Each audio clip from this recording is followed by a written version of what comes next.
Hello बच्चों, आज हम करने जा रहे हैं क्लास 10th हिस्ट्री का chapter number 1 the French revolution and the idea of the nation. आइए देखते हैं इस सेक्शन में क्या चीजें दे रखी हैं। इसमें बताया गया है कि नेशनलिज्म के बारे में फर्स्ट क्लियर एक्सप्रेशन हमें कब से मिलती है, फ्रेंच रेवोल्यूशन जो कि 1789 में हुआ था। फ्रेंच रेवोल्यूशन के दौरान ही लोगों को पता चला था कि नेशनलिज्म क्या होता है और उसको एस्टेब्लिश भी किया गया था फ्रांस में। खैर, नेशनलिज्म की प्रोसेस तो काफ़ी टाइम से स्टार्ट हो चुकी थी, लेकिन फ्रेंच रेवोल्यूशन ने इसे एक कॉन्क्रीट शेप दी थी। मतलब नेशनलिज्म एस्टेब्लिश हो चुका था फ्रांस में। अगर आपको फ्रांस के बारे में याद होगा, ये एक फुल फ्लैश टेरिटोरियल स्टेट थी 1789 में, और फ्रांस के ऊपर एक एब्सोल्यूट मोनार्क का रूल था, एक किंग का रूल था, उसका नाम था लुई 16। जैसे ही फ्रेंच रेवोल्यूशन हुआ, उसकी वजह से फ्रांस में बहुत सारे पॉलिटिकल और कॉन्स्टिट्यूशनल चेंजेस हुए। उन चेंजेस की वजह से सोवर्निटी जो थी वो मोनार्की से ट्रांसफर होके फ्रेंच सिटीजन्स के हाथों में चली गई। मतलब जो पावर थी वो पावर मोनार्की से हट के अब फ्रांस के लोगों के हाथ में चली गई थी। रेवोल्यूशन के थ्रू ये प्रोक्लेम किया गया या घोषित किया गया कि अब पावर जो है लोगों के हाथ में होगी। फ्रांस के लोग ही अपने नेशन को बिल्ड करेंगे और उसकी डेस्टिनी को शेप करेंगे, मतलब उसके भाग्य को लिखेंगे। स्टार्टिंग से ही फ्रेंच रेवोल्यूशनरीज ने, जो क्रांतिकारी थे फ्रांस की क्रांति के, उन्होंने स्टार्टिंग से ही ऐसे मेजर्स और प्रैक्टिसेस अप्लाई करना स्टार्ट कर दिया था जिसकी वजह से फ्रांस के लोगों में कलेक्टिव आइडेंटिटी एस्टेब्लिश हो सके। ये मेजर्स और प्रैक्टिसेस इसलिए इंट्रोड्यूस किए गए थे ताकि लोगों में एक सेंस जनरेट की जा सके कि भाई वो सभी लोग एक टेरिटरी के रहने वाले हैं, वो आपस में बिलोंग करते हैं, वो लोग आइडेंटिकल हैं, सेम हैं, एक कंट्री के हैं। फ्रांस में द आइडिया ऑफ ला पार्टी मतलब द फादरलैंड एंड ले सिटोयन मतलब द सिटीजन, इस आइडिया को इम्फेसाइज किया गया। आइडिया क्या था कि फ्रांस हमारी फादरलैंड है। जैसे इंडिया को मदरलैंड कहा जाता है, तो हम सभी इंडियंस आपस में रिलेटेड हैं कि हमारी मदरलैंड सेम है। वैसे ही फ्रांस में उस टाइम पे फादरलैंड इंट्रोड्यूस किया गया था और ये सेंस जनरेट करने की कोशिश की जा रही थी कि सेम फादरलैंड से कि हम सभी सिटीजन्स हैं। Same fatherland, equal citizens and equal rights, one constitution, one community, ये सेंस जनरेट की जा रही थी लोगों में। एक नया फ्लैग बनाया गया फ्रांस का जिसका नाम ट्राई कलर रखा गया। पुराने रॉयल स्टैंडर्ड को रिप्लेस करने के लिए इस फ्लैग को एस्टेब्लिश किया गया या चूज किया गया। फ्रेंच रेवोल्यूशन के दौरान जब मोनार्की को रूटेड आउट किया गया था और वहां पे पावर फ्रेंच लोगों के हाथों में दे दी गई थी, तब सिटीजन्स के थ्रू एक बॉडी इलेक्ट की गई थी। ये बॉडी एक्टिव सिटीजन्स के थ्रू इलेक्ट की गई थी। स्टार्टिंग में इसको एस्टेट जनरल कहा जाता था, बाद में इसको रीनेम कर दिया गया था, नेशनल असेंबली कहा जाने लगा था। न्यू हिम्स कंपोज किए गए, मतलब नए नए सॉन्ग्स बनाए गए। जैसे हमारे इंडिया में वंदे मातरम, जन गण मन, वैसे ही उन्होंने भी न्यू हिम्स क्रिएट किए। रिप्रेजेंटेटिव्स ने ओथ ली कि अपनी कंट्री के वेलफेयर के लिए वो लोग काम करेंगे।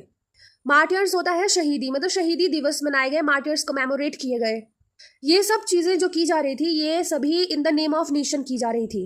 लोगों में ये भावना जगाने के लिए कि सभी एक ही कंट्री के लोग हैं, एक ही कम्युनिटी है।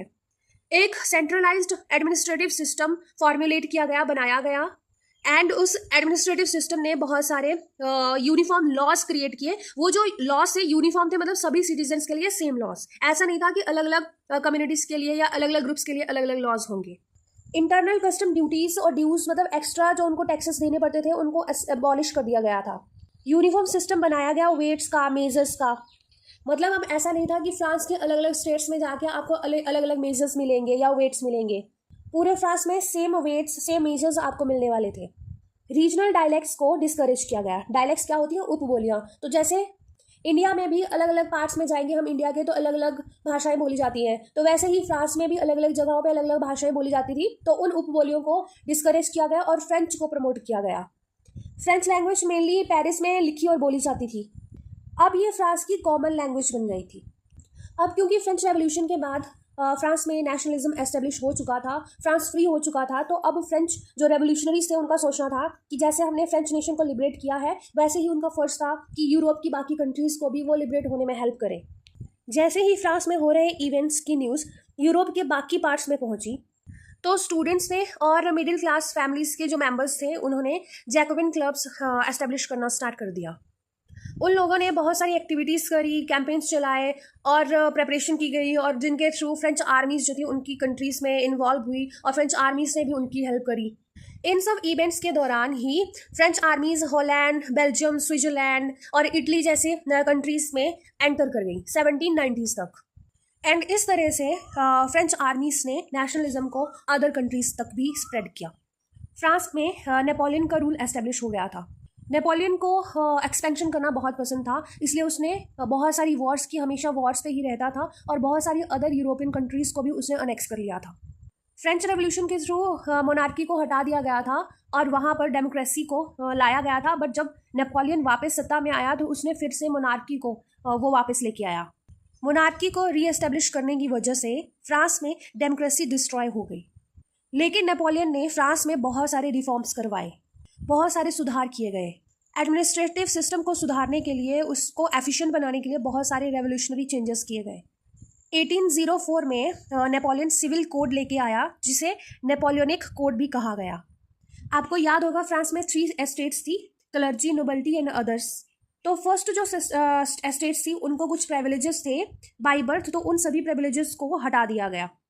इक्वालिटी एस्टेब्लिश की गई बिफोर लॉ, कि लॉ के सामने सभी इक्वल होंगे, चाहे वो फर्स्ट एस्टेट है, सेकंड एस्टेट है या थर्ड एस्टेट है।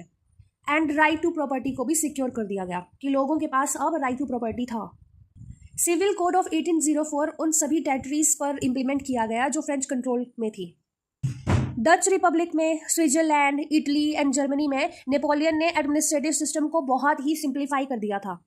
एडमिनिस्ट्रेटिव डिविजन्स बनाए गए थे। फ्यूडल सिस्टम को भी वहाँ से हटा दिया गया था।